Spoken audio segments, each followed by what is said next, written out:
चंद्रनेत्र की उम्र भी अब खत्म होने वाली थी। अनंतवीर स्तर के योद्धा के लिए मृत्यु से बधा कोई डर नहीं होता, हर कोई मौत से डरता है और जितना शक्तिशाली इंसान उसे उतना ही ज्यादा मौत का डर होता है। एक अनंतवीर 1000 साल जी सकता था जब तक कि कोई तत्काल को पार करके उड़ान न भर ले। कोई भी इन बेड़ियों को नहीं तोड़ सकता, लेकिन तत्काल को पार करके उड़ान भरना यह आसमान से लट ढहलने जैसा था, यानी मौत को न्योता देना। पांचों महाद्वीपों के अनगिनत योद्धा तत्काल की ताकत से मिट गए थे। हजारों सालों में कोई भी इसमें कामयाब नहीं हुआ। आसमान से कौन लड़ डट सकता था? कोई नहीं। अगर आसमान चाहता कि तुम मरो तो देवता भी तुम्हें नहीं बचा सकते। इसलिए पिछले हजारों सालों से किसी ने तत्काल को पार करने की नहीं सोची। सभी अमरसूत्र के रहस्य की तलाश में लगे रहे। ड्रैगन ऊपरी लोक की एक शक्तिशाली प्रजाति, उनकी उम्र धरती के नियमों से नहीं बंधी थी, उनकी शक्तियां बेजुदा थी और वह लाखों साल जी सकते थे। वह जब आए अपने साथ ऊपरी लोक के अनगिनत दिव्य अस्त्र और तकनीकें लाए थे, जिनमें से एक था अमरसूत्र। यह एक लाखों साल पुरानी किंवदंती थी। दूसरों के लिए यह सिर्फ एक किंवदंती थी, लेकिन चंद्रनेत्र और पृथ्वीराज जैसे शक्तिशाली योद्धाओं के लिए यह कोई किंवदंती नहीं थी, यह एक जीवन रक्षक रस्सी थी। यह वास्तव में मौजूद थी, बस ड्रैगन क्षेत्र को खोलने की जरूरत थी और वह अमरसूत्र पा सकते थे, लाखों साल की उम्र हासिल कर सकते थे और वह हमेशा के लिए जी सकते थे। जिंदा रहने से बड़ा लालच कुछ नहीं था। चंद्रनेत्र ने उत्साह से हंसते हुए कहा, बूढ़े, जैसा हमने पहले बात की थी वैसा ही करते हैं। शून्य में एक बद्दा सा चेहरा हल्के से मुस्कुराया। अमरसूत्र मेरे और तेरे लिए है, हम इसके लिए नहीं लड़ेंगे। हाँ, चंद्रनेत्र भी जोर से हंसा। दूसरी ओर गलियों और सड़कों पर अमरद्वीप में हर कोई आर्यन की बात कर रहा था। आर्यन वापस आ गया। सुना 3 साल गायब रहने के बाद वह लौट आया। उसने अकेले सप्तचर्क महाविद्यालय और अमर महल के एल्डर्स को मार डाला। आर्यन मेरा नायक है, अब न तो सप्तचर्क बचेगा न अमर महल। उसकी दक्षिणी सिंह पिल ने हमें मौका दिया कि हम भी अपनी तकदीर बदल सकें। मैं उसके साथ जाना चाहता हूँ। मैं भी। आर्यन की वापसी ने हर योद्धा के दिल में आग लगा दी थी। 3 साल में सप्तचर्क महाविद्यालय ने सब पर जुल्म किया था। वह पुरानी संस्था नहीं थी, एक क्रूर शासक बन चुकी थी। बद्धे छोटे परिवारों, व्यापारियों, सबको शुल्क देना पड्डी एचता था। लोग उनसे नफरत करने लगे थे। अब आर्यन की वापसी ने उनके दिलों में प्रतिरोध की एक चिंगारी जगा दी। शिवगिरी वासिका में बलभद्र उत्साहित था। नक्षत्र नगर की हर गली मोहल्ले में बस तुम्हारी चर्चा हो रही है। अब वासिका के बाहर हजारों योद्धा जमा हो गए हैं, वह सभी तुम्हारे साथ जुड़ने आए हैं। पिछले 3 साल में यह उसका सबसे खुशी का दिन था, उसे कभी इतनी खुशी नहीं हुई थी। मेघना ने हल्के से कहा, यह नक्षत्र नगर में पहला दिन है, कुछ दिनों में और भी लोग तुम्हारे साथ जुड़ने आएंगे। आर्यन, तुम उनके दिलों के नायक हो। हर कोई सप्तचर्क महाविद्यालय के खिलाफ जवाबी हमला करने और अत्याचारी को उखाड़ फेंकने का इंतजार कर रहा है। सबके चेहरों पर जोश था, वह आर्यन के आदेश का इंतजार कर रहे थे। बस एक इशारा और वह सप्तचर्क महाविद्यालय पर चढ़ाई कर देंगे और उन घमंडी एल्डर्स को कुचल देंगे। आर्यन ने कुछ नहीं कहा, बस अपने हाथ की बतख की टांग को चबाता रहा। मेघना ने फिर कहा, आर्यन, तुम्हारे गायब होने के 3 साल में हमने तैयारियां की है। अमरद्वीप का हर योद्धा याद रखता है कि तुमने उनकी तकदीर बदली। बस तुम आदेश दो, मुझे यकीन है कि हजारों योद्धा तुम्हारे साथ होंगे। सप्तचर्क पर जवाबी हमला करने की चिंता मत करो। इसके अलावा मेघना थोड़ा उत्साहित होकर बोली, इन 3 साल में हमने 1 लाख परमधर्मी योद्धा तैयार किए हैं। अब हमारे पास सप्तचर्क महाविद्यालय को उखाड़ फेंकने की काफी ताकत है। वह पिछले 3 साल से लगातार तैयारी कर रही थी। आर्यन के गायब होते ही मेघना और बाकी सबने ऐसे योद्धाओं को तैयार किया जो केवल एक इशारे पर अपना सिर उतार कर रख देते। ऐसे योद्धाओं को ही परमधर्मी योद्धा कहते हैं। 1 लाख परमधर्मी योद्धा सुनकर आर्यन चौंक गया और उसके दिल में उम्मीद की एक किरण जगी। उसने बतख की टांग नीचे रखी और अपने इर्द गिर्द के लोगों को देखा। अभी गौरांग ने मुझसे पूछा था कि मैंने उन योद्धाओं को क्यों जाने दिया। अब मैं बताता हूँ। 7 दिन बाद राक्षसों की 10 लाख की फौज नक्षत्र नगर पर हमला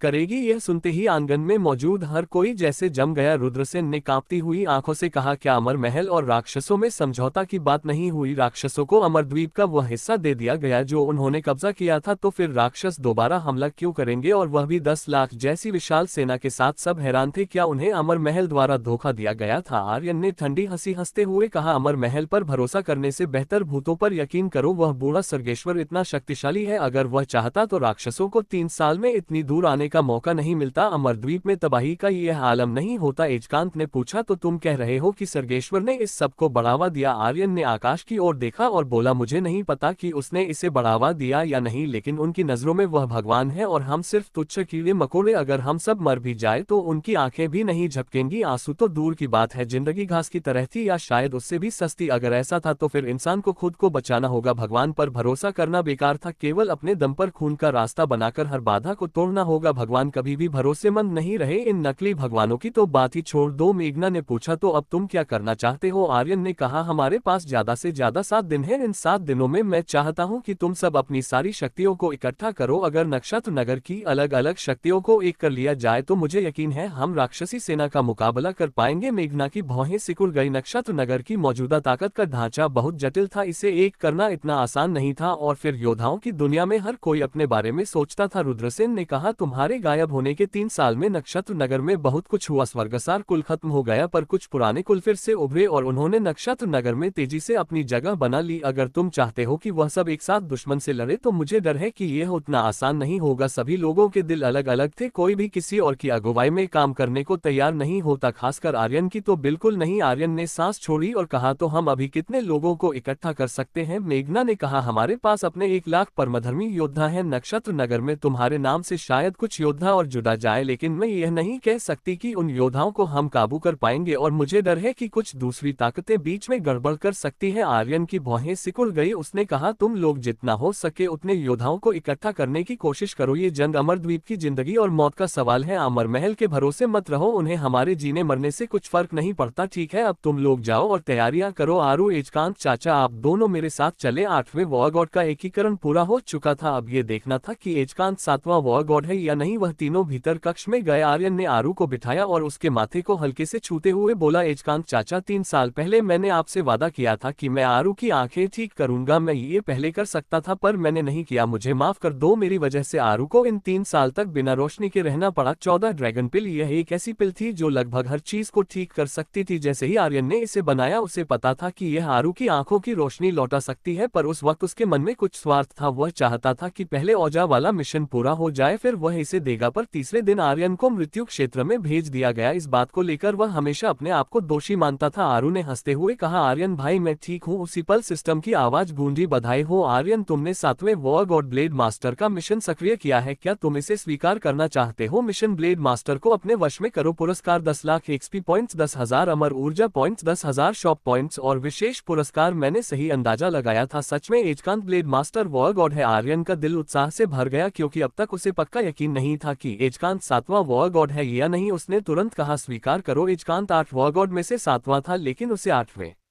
वॉर गॉड के लिए ज्यादा जद्दोजहद नहीं करनी पड़ेगी क्योंकि उसका एकीकरण पहले ही पूरा हो चुका था। ये सिस्टम की तरफ से इनाम था, तो एक तरह से कह सकते हैं एजकांत ही आखिरी है। आर्यन ने स्पेस रिंग से 14 ड्रैगन पिल निकाली और बोला आरू ये पिल खा लो और तुम्हारी आंखें ठीक हो जाएंगी। एजकांत चौंक गया, उसने पिल को पहचान लिया था। उसने आर्यन का हाथ पकड़ा और बोला आर्यन ये पिल बहुत कीमती है, 9 ड्रैगन पिल से भी ऊपर है। यह अमरद्वीप की सबसे बेहतरीन पिल है और तुम्हारे लिए इससे भी ज्यादा उपयोगी है। 14 ड्रैगन पिल, वो पिल जिसने अमरद्वीप के सर्वोच्च हकीम हरिधर को माती दी थी, कैसे कीमती नहीं होती? आर्यन ने कहा इस दुनिया में कुछ भी आरू की आंखों की रोशनी लौटने से ज्यादा जरूरी नहीं है। चाचा, मैंने तुमसे जो वादा किया था वह मैं जरूर पूरा करूंगा। उसने एजकांत का हाथ छुड़ाया, पिल को आरू के हाथ में रखा और बोला आरू कोई पिल तुम्हारी आंखों से ज्यादा जरूरी नहीं है, इसे खा लो फिर तुम सब देख पाओगी। आरू की आंखें आंसुओं से भर गई। शुक्रिया आर्यन भाई। इसके बाद उसने पिल नीली और आंखें बंद कर ली। पिल ने उसके शरीर में एक शक्ति छोड़ी, नहीं इसे एक नहीं बल्कि 14 ड्रैग्स की मिलीजुली शक्ति कह सकते हैं। इसमें उन सब की शक्तियों के अंश थे, यानी हीलिंग शक्ति, जीवन शक्ति, रक्षा शक्ति और भी कई तरह की शक्तियां। ये शक्तियां आरू के शक्ति चक्रों पर हमला करने लगी। आरू की आंखों की रोशनी इसलिए चली गई क्योंकि उसकी असली शक्तियां उसके शक्ति चक्रों में सील थी। जब ये सील टूटेगी उसकी आंखों की रोशनी लौट आएगी। आधे मिनट बाद आरू का शरीर जोर जोर से कांपने लगा। तभी एक गड्ढक धाहट की आवाज आई, उसका सारा शरीर सुर्खलाल हो गया। उसके शक्ति चक्रों में जैसे शक्तियों की बाढ़ सी आ गई थी। धीरे धीरे आरू की आंखें खुली। पहले सब धुंधला था, फिर धीरे धीरे साफ होने लगा। वह उत्साह से हंसी, पिताजी मैं देख सकती हूँ, पिताजी मैं देख सकती हूँ। फिर उसने आर्यन को देखा और हंसते हुए बोली भाई मैं देख सकती हूँ, मैं अब तुम्हें देख सकती हूँ। मैं रोज सोचती थी कि तुम कैसे दिखते हो, तुम तो मेरी सोच से भी ज्यादा सुंदर होगी ही। वो बहुत खुश थी जैसे कोई छोटी चिड़िया अपनी बेटी की आंखों की रोशनी वापस पाते देख। एजकांत इतना खुश था कि उसकी आंखों से आंसू बहने लगे। वह एक घुटने पर बैठ गया और बोला आर्यन शुक्रिया। जैसे ही उसने घुटने टेके सिस्टम की आवाज गूंज उठी। बधाई हो आर्यन, 7वां blade master. War god mission पूरा। 10 लाख एक्सपी पॉइंट्स, 10,000 अमर ऊर्जा points, 10,000 shop points. S+ rating के लिए विशेष इनाम। नेत्र ब्लेड तकनीक। हाँ, आर्यन थोड़ा चौंका लेकिन ज्यादा हैरान नहीं हुआ। वो एजकांत को उठाकर बोला, चाचा तुम अब मेरे वॉर गॉड में से एक हो, ये तुम्हारा है। उसने 8वें ब्लेड तकनीक की किताब निकाली। एजकांत ने जैसे ही वह किताब देखी तो उसकी आंखें जैसे बाहर निकल आए और वह पूरी तरह स्तब्ध हो गया। ये ब्लेड तकनीक, ये मेरे पूर्वजों की ब्लेड तकनीक है, ये लाखों वर्षों से गायब थी तुम। एजकांत का चेहरा बहुत ज्यादा उत्साहित था। आर्यन भी थोड़ा चौंका और बोला, तुम्हारे पूर्वज? एजकांत ने हल्के से मुस्कुराते हुए कहा,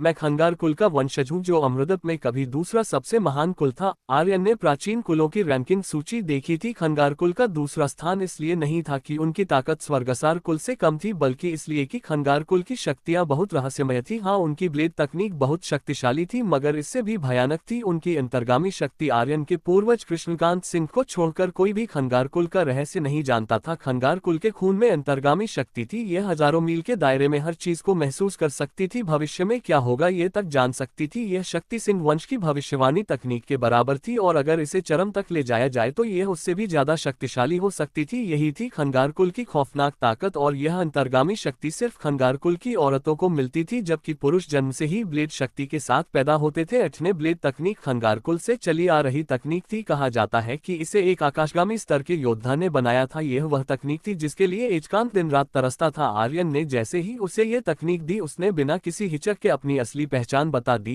एजकांत ने हल्के से कहा, हमारा खंगार कुल एक बार सिंह वंश के हाथों कुचला गया था, लेकिन कृष्णकांत सिंह ने तब हम पर कोई अत्याचार नहीं किया, बल्कि सच को छुपाकर हमारी मदद की। इसी तरह खंगार कुल को एक बड़ी विपदा से बचाया। आर्यन, आज से तुम मेरे असली मास्टर हो। अब एजकांत ने आर्यन को अपना सच्चा मास्टर मान लिया। यह उसका असली झुकाव था। उसी वक्त सिस्टम की आवाज गूंजी, बधाई हो आर्यन, 8 वॉर गॉड मिशन पूरा हो चुका है। तुम्हें विशेष इनाम कुल टोकन मिला है। अपने दिमाग में तैरते हुए अजीब नक्काशी वाले कुल टोकन को देखकर आर्यन का मन तन गया। आखिरकार मैंने 8 वॉर गॉड मिशन पूरा कर लिया। क्या आप कुल स्थापित करना चाहते हैं? आर्यन ने बिना हिचक कहा, हाँ। सिस्टम सूचना, कृपया कुल का नाम निर्धारित करें। क्योंकि मैं सिंह वंशज हूं तो मेरे कुल का नाम होगा सिंह कुल। बधाई हो आर्यन, तुमने सिंह कुल स्थापित किया है। तुम्हें इनाम स्वरूप 1 लाख एक्सपी पॉइंट्स, 1 लाख अमर ऊर्जा पॉइंट्स और 1 लाख शॉप पॉइंट्स मिले हैं। बधाई हो आर्यन, तुम्हें कुल मोड़ मिला है। क्या तुम इसे देखना चाहते हो? आर्यन की सोच हिली और उसने कहा, हाँ। प्रणाली कुल मोड़, कुल स्तर लेवल 0। कुल में लोग 950 लोगों को भर्ती कर सकते हैं। कुल एक्सपी बाव 0। कुल योगदान 0। विवरण, कुल का स्तर जितना ऊंचा उतने ज्यादा लोग भर्ती हो सकते हैं। वह लोग जितने ज्यादा बीस्ट इंसान या राक्षसों को मारेंगे उतनी ज्यादा एक्सपी मिलेगी। कुल के सदस्यों की हर साधना में तुम्हारा हिस्सा होगा। आर्यन का मन उछल पड़ा, क्या मेरे कुल में जितने भी मेरे शिष्य होंगे मुझे उनकी साधना के बदले एक्सपी मिलेगी? चाहे वो औषधि कौशल हो, शिल्प कला हो, इंसान मारना हो या बीस्ट मारना हो, मुझे कुल मोड़ से एक्सपी या निपुणता पॉइंट्स मिलेंगे। ये वह विवरण देखकर स्तब्ध था। अकेले स्तर बढ़ाना धीमा था, लेकिन अगर 1000 या करोड़ 10 लोग तुम्हारे लिए ये काम करें, उनके द्वारा मारे गए इंसानों या जानवरों के बदले तुम्हें एक्सपी मिले, अगर वह अपना शिल्प कौशल, औषधि कौशल बढ़ाए तो तुम्हारी भी निपुणता बढ़े। क्या ये जबरदस्त नहीं था? यानी भविष्य में आर्यन को कुछ भी करने की जरूरत ही नहीं होगी और वह फिर भी लेवल बढ़ा पाएगा। ये कितनी ताकतवर चीज है, मुझे कुछ करने की जरूरत ही नहीं और मैं बैठे बैठाए लेवल बढ़ा पाऊंगा। वहाँ 8 वॉर गॉड मिशन वाकई गजब का है। ये वो मिशन था जो उसने दक्षिणी तरंग महाद्वीप में शुरू किया था। ये 3 बड़े मिशनों में से एक था। ड्रैगन क्षेत्र की खोज, एल्फ की खोज और 8 वॉर गॉड की खोज। फिर आर्यन ने कुल मोड़ खोला। उसके अलावा उसमें सिर्फ 8 लोग थे। कुलपति आर्यन 9वें लेवल का मूलवीर, 8 वॉर गॉड हातिम, शारीरिक शक्ति स्तर अरहत, पवित्र बुद्ध शक्ति स्तर मीनराज, जल शक्ति स्तर वीरन, काल शक्ति स्तर गौरांग, अभेद्या रक्षा शक्ति 7वें लेवल का मूलवीर ओजस्वॉर्ड मास्टर, 7वें लेवल का मूलवीर एजकांत ब्लेड मास्टर, 9वें लेवल का मूलवीर लुरेज। कुल सदस्य 0 सब वॉर गॉड के शक्ति स्तर दिख रहे हैं, सिवाय दक्षिण तरंग महाद्वीप के 4 वॉर गॉड को छोड़कर। वो लोग ठीक तो होंगे ना? आर्यन बहुत चिंतित था। पिछले कुछ सालों में 5 महाद्वीपों में बहुत बदलाव हो रहे थे, जैसे समय का पहिया तेजी से घूम रहा हो। ये समय का खेल कैसा मोड़ लाने वाला था, कोई नहीं जानता। असल में आर्यन को नहीं पता कि ये दैविक विपदा के आने का संकेत था। मुझे अमृतद्वीप के मामले जल्दी से जल्दी निपटाने होंगे और जितनी जल्दी हो सके दक्षिण तरंग महाद्वीप जाना होगा। दक्षिण तरंग महाद्वीप के बारे में सोचते ही आर्यन को एक बुरी आशंका हुई। वहां जरूर कुछ हुआ होगा, लेकिन अभी वह सिर्फ इतना यकीन कर सकता था कि हातिम और बाकी वॉर गॉड अभी भी जिंदा थे, वरना वो कुल की सूची में नहीं दिखते। बड़े भाई आर्यन, एजकांत और आरू ने आर्यन को गुमसुम देखा। आर्यन ने होश संभाला और मुस्कुराया, तुम्हारी पहचान ने मुझे हैरान कर दिया। फिर वह आरू से बोला, आरू अपनी खासियत को किसी और को मत बताना और सबसे जरूरी बात मेरे भविष्य को महसूस करने की कोशिश मत करना। आर्यन अपने भविष्य से नहीं डरता था, ऐसा नहीं था कि वह इसका सामना करने की हिम्मत नहीं रखता था, उसे बस इस बात की चिंता थी कि उसके आसपास के लोग परेशान होंगे। वो भविष्य में यकीन नहीं करता था, वो सिर्फ खुद पर यकीन करता था, ना वह आसमान पर यकीन करता था, ना धरती पर और ना ही किस्मत पर। आरू थोड़ा हैरान थी लेकिन उसने सिर हिलाया और बोली हाँ। इसके बाद आर्यन कमरे से बाहर निकला। आंगन में मेघना और बाकी लोग उसका इंतजार कर रहे थे। आर्यन ने हंसते हुए कहा, मैं एक बात बताना भूल गया, इन 3 सालों में मैंने एक कुल बनाया है जिसका नाम है सिंह कुल।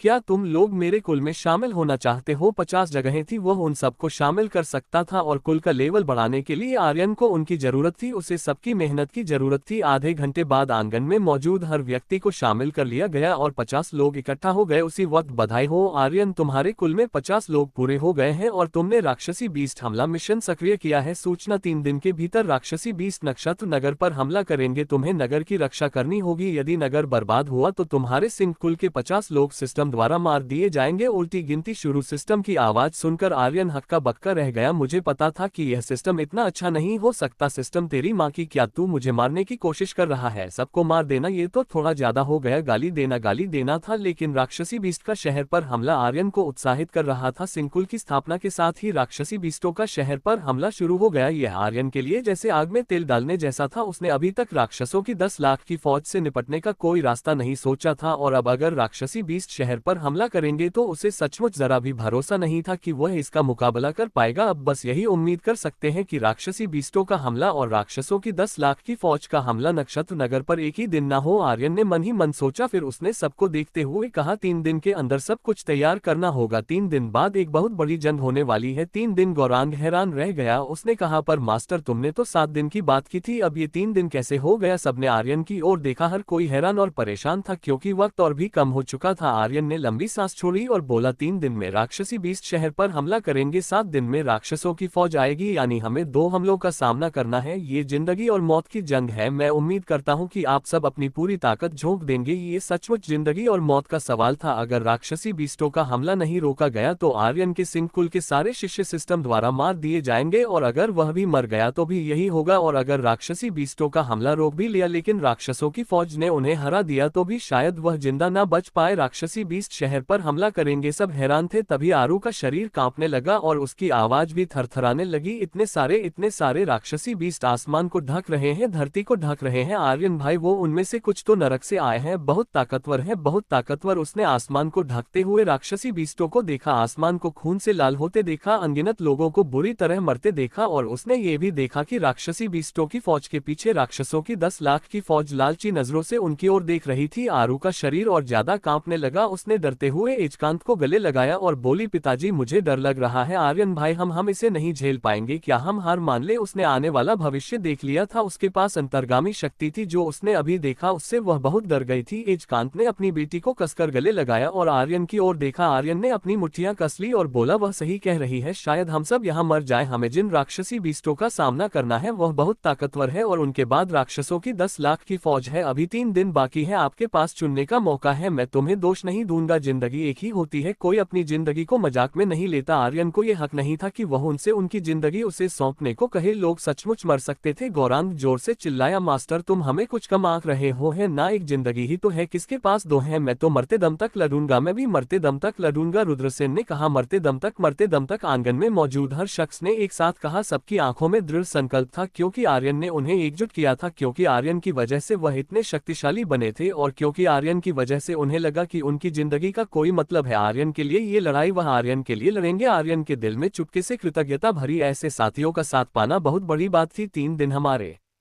पास बस 3 दिन है, सब लोग अपनी पूरी ताकत से तैयारियां करें, आर्यन ने कहा। फिर वह आंगन से बाहर निकल गया। वेदिका ने पूछा, आर्यन तुम कहाँ जा रहे हो? आर्यन ने जवाब दिया, सप्तचर्क महाविद्यालय। जो लोग तितर बितर होने वाले थे वह एकदम रुक गए और आगे बढ़े। उन्होंने कहा, आर्यन तुम नहीं जा सकते, आज का सप्तचर्क महाविद्यालय पहले जैसा नहीं है, वह बदल गया है, वह अब डाकुओं का अड्डा बन गया है। अगर तुम गए तो वह तुम्हें छोड़ेंगे नहीं। आर्यन मत जाओ, अब सप्तचर्क महाविद्यालय में सिर्फ अमर महल के एल्डरों का राज है, वह नीच लोगों का जमावड़ा है। सबने उसे रोकने की कोशिश की। आर्यन ने हल्के से मुस्कुराते हुए कहा, चिंता मत करो, मुझे कुछ नहीं होगा। बात करते करते आर्यन ने आसमान की ओर देखा और मन में सोचा, सर्गेश्वर अब तुझसे हिसाब चुकता करने का वक्त आ गया है। फिर उसने मुड़कर कहा, तुम लोग अपने काम पर लग जाओ। इतना कहकर उसने ड्रैगन स्लेयर को अपने कंधे पर रखा और सप्तचर्क महाविद्यालय की ओर चल पड़ा। अकेले वहां जाना 3 साल ज्यादा लंबा वक्त नहीं था, पर समय किसी को भी बदल सकता था। यह अमरद्वीप की सबसे बड़ी संस्था को सबसे नीच संस्था में भी बदल सकता था। जैसा कि सबने कहा, अब का सप्तचर्क महाविद्यालय डाकुओं का अड्डा बन चुका था। वो नक्षत्र नगर में जुल्म करते थे राक्षसों की तरह। जब भी वह पहाड़ से नीचे उतरते कुछ अच्छा नहीं होता, हर तरह की जलन और लूटपाट, और यह सब करने वाला था बुर्जुग सर्गेश्वर। उसका ढीलापन ही एक तरह की सहमति थी, उसकर वजह से ही आज ये हालात थे। इन हालात को बदलने का बस एक तरीका था और वह था सर्गेश्वर को मारना। सर्गेश्वर अमर महल का सबसे शक्तिशाली योद्धा, अमरद्वीप का सबसे ताकतवर इंसान, इतना ताकतवर कि उसे हिलाना नामुमकिन था। उसे मारना यहाँ तक कि पश्चिमी अंधकार लोक का स्वामी चंद्रनेत्र भी आसानी से यह नहीं कर सकता था। आधे घंटे बाद सप्तचर्क पर्वत के प्रवेश द्वार पर 4 पहरेदार योद्धा खड़े थे। वो लोग ढीले ढाले अंदाज में बातें कर रहे थे, जैसे उन्हें कोई फिक्र ही ना हो। तभी उन्होंने दूर से आर्यन को अपनी ओर आते देखा। एक पहरेदार ने तंज कसते हुए कहा, लड़के अपना टोकन दिखाओ। बाकी पहरेदार भी उसे गौर से देखने लगे। एक ने कहा, ये तो कोई नया लड़का लगता है। दूसरे ने कहा, हाँ, पहली बार देखा है इसे। तीसरे ने चुटकिली, कहीं कोई शुल्क देने वाला तो नहीं। वो आपस में हंसते बात करते रहे, लेकिन तभी एकदम से आर्यन की आकृति हवा में गायब हो गई। पलक झपकते ही वह प्रवेश द्वार के ठीक सामने प्रकट हुआ। चारों पहरेदारों के होश उड़ गए। एक ने गुस्से में चिल्लाया, अरे ये क्या बदमाशी है तेरी, सप्तचर्क महाविद्यालय में घुसने की हिम्मत कैसे हुई? लगता है तू जीने से तंग आ चुका है। चारों तेजी से उसकी ओर बढ़े, लेकिन आर्यन ने उनको पूरी तरह से नजरअंदाज किया और सीधे सप्तचर्क पर्वत के शिखर की ओर उड़ गया। वह छोटी ही अमर महल के सबसे करीब थी। यह कौन घुस आया है महाविद्यालय में? कोई जबरदस्ती आ गया, इसको मार डालो। महाविद्यालय के अंदर हंगामा मच गया। लोग चिल्लाने लगे, नालायक तू आखिर है कौन और सप्तचर्क महाविद्यालय में क्या करने आया है? अगर तूने आज सब कुछ साफ नहीं बताया तो यहाँ से जिंदा नहीं जा पाएगा। शोर सुनकर कुछ नए अध्यक्ष और मास्टर बाहर निकले। वह हवा में तैरते हुए आए और आर्यन को घूरने लगे। चारों तरफ के रास्ते बंद कर दिए गए। पल में महाविद्यालय के गलियारों में अफरा तफरी मच गई। हर कोई यह जानना चाहता था कि यह अनजान शख्स कौन है और इतनी हिम्मत कहाँ से लाया। तभी एक मास्टर की भी सिकुड़ गई। उसने धीरे से जैसे अपने आप से बड़बड़ाते हुए कहा, आर्यन? कौन सा आर्यन? एक दूसरा मास्टर भड़क उठा, तू क्या बकवास कर रहा है? पहला मास्टर अब साफ साफ बोला, वही आर्यन जिसे 3 साल पहले बुजुर्ग सर्गेश्वर ने मृत्यु क्षेत्र में भेज दिया था। हे भगवान, वही आर्यन जिसने 18 अध्यक्षों को चुनौती दी और 8 अमर महल के एल्डर को गुस्से में मार डाला। ये सुनते ही वहां मौजूद हर व्यक्ति के चेहरे पर सन्नाटा छा गया। कुछ शिष्यों के चेहरों पर डर था तो कुछ के चेहरों पर हैरानी और थोड़ी सी प्रशंसा। सब ने आर्यन के कारनामों की कहानियां सुनी थी। 3 साल पहले उसने 18 अध्यक्षों को चुनौती दी थी और 8 अमर महल के एल्डर को गुस्से में मार डाला था। लोग उसे राक्षस कहते थे, बेकाबू और बेधड़क राक्षस। इस बार मेरा तुम लोगों से कोई लेना देना नहीं है। आर्यन ने शांत लेकिन सख्त आवाज में कहा, बस किनारे खड़े होकर तमाशा देखो और हाँ, मुझे गुस्सा दिलाने की कोशिश मत करना वरना। उसने जोर से दहाड़ लगाई। ये